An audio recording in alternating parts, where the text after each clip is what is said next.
E aí, pessoal, beleza com todos vocês? Bem, na aula de hoje nós vamos estudar um pouco, vamos conhecer um pouco sobre o que seria um núcleo celular, beleza? Então, o núcleo celular, pessoal, é uma estrutura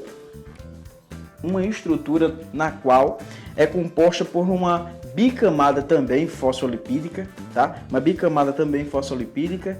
Além disso, tem uma grande função de proteção do conteúdo genético da célula, tá?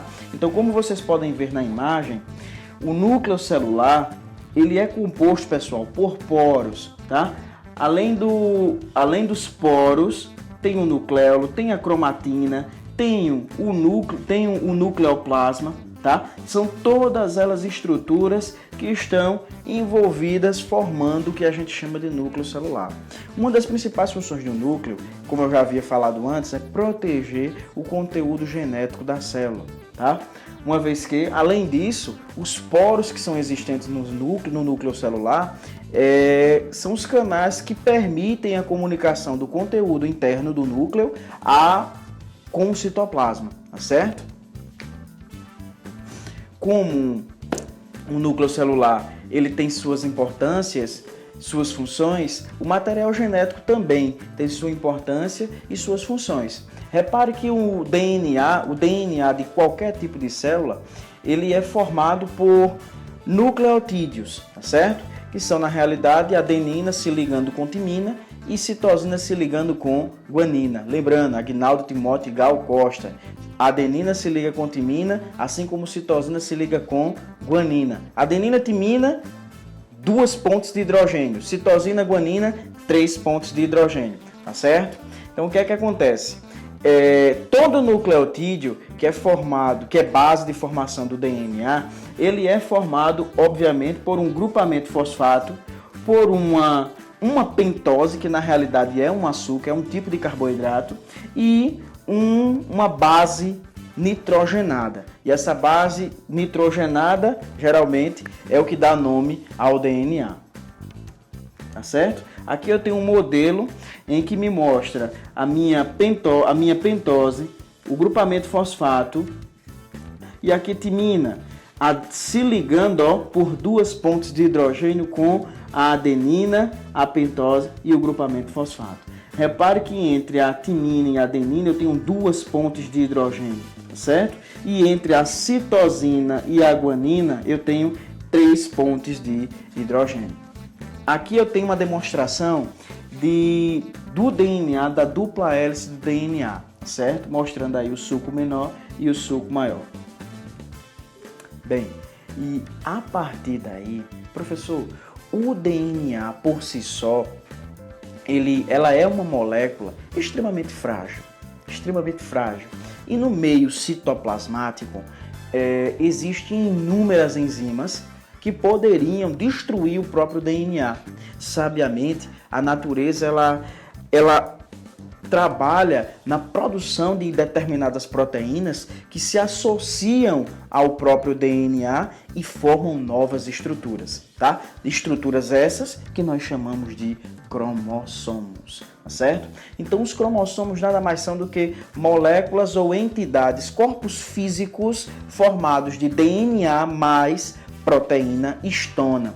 Então, aqui eu tenho o meu DNA se juntando com uma proteína histona, e essa proteína que promove o enovelamento da cadeia de DNA, da cadeia genética. Então, promovendo esse enovelamento, ele vai enovelando até formar fases. Existem subfases do processo de enovelamento até formar a massa condensada de DNA, que a gente chama de cromossomos. E cada cromossomo desse, ele tem suas subdivisões, seus compartimentos. Por exemplo, o cromossomo ele tem o centrômero, que é a região central do cromossomo, tem o braço longo e o braço curto, tá certo? Tem o par aqui, de cromatídeos, e na porção final do cromossomo eu tenho a minha região chamada de telômero. Telômero, que é uma estrutura extremamente importante, é ela que é responsável pela produção de uma enzima chamada telomerase, enzima responsável pelo processo de senescência celular, ou seja, processo de envelhecimento, beleza? E de acordo com a posição dos centrômeros, os cromossomos, pessoal, eles podem ser classificados em cromossomo metacêntrico, cromossomo submetacêntrico, cromossomo acrocêntrico e cromossomo telocêntrico, tá certo? Tudo de acordo com a posição do centrômero. Ô professor, e como é que essa proteína histona, ela pode ser produzida, como também todas as outras proteínas do nosso corpo, elas podem ser produzidas? Bem, pessoal, isso está relacionado com o dogma central da biologia celular e molecular. Todo ano no Enem cai, tá? E o que seria esse dogma central da biologia celular e molecular? Ela fala justamente sobre a síntese de proteína. Ela fala que o DNA, para formar uma determinada proteína, o DNA ele passa por um processo que nós chamamos de replicação, tá certo?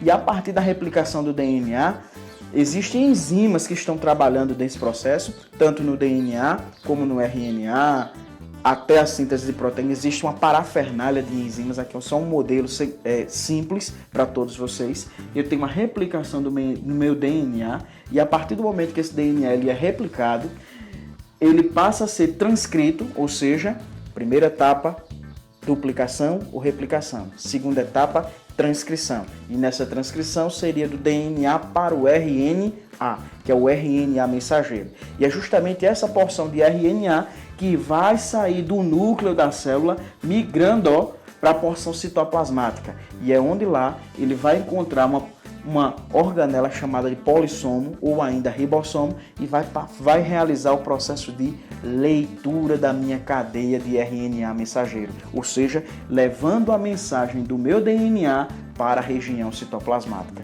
onde lá o meu RNA que está dentro do ribossomo, ele vai convocar todos os aminoácidos para a formação da nova cadeia polipeptídica.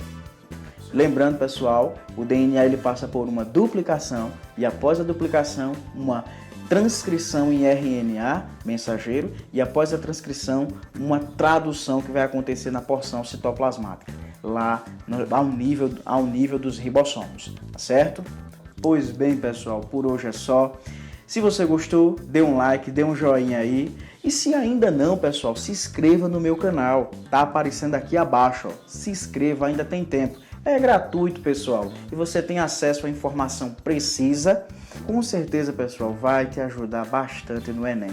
Na próxima aula, estaremos com momentos de resolução de questões, tanto dos vestibulares tradicionais como do Enem, que é o Exame Nacional do Ensino Médio, que todos vocês estão passando por esse momento. Então é isso aí, pessoal. Até mais. Valeu. Feliz Natal!